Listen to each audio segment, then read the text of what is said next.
harjutus nool. Selle harjutuse jaoks tuleb kõhuli matile.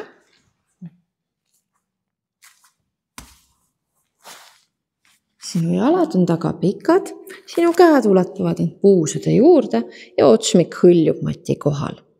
Alaselg jääb neutraalseks ja sa serutad oma ülaselja, tõstes pilgu ja saates rinnaluud ette.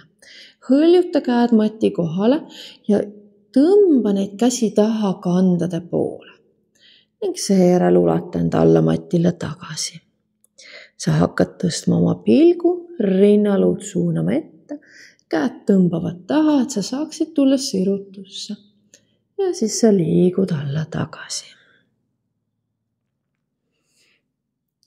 Sa võid siin vahetada peopesade asendit kas lae poole või alla mati poole, vastavalt sellele, kumb asend on sinu jaoks sobilikum või kumb asend annab sulle rohkem avatust õlavöötmesse.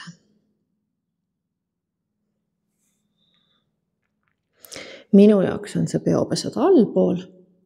Ma pean tähele panema, et kui ma pööran peopesad ette, et mu õlad ei vajuks alla mati sisse, vaid et ma aktiivselt avaksin oma õlgu, pööraksin käsi kergelt õlaliigeses spiraalina väljapoole, keeruna väljapoole ja hoiaksin seda asendit. Samm edasi siit on leida ülaseljas sirutus ja teha kätelöögid üles lakke. Sa võid teha nii rahulikud, aeglased löögid kui ka kiired löögid.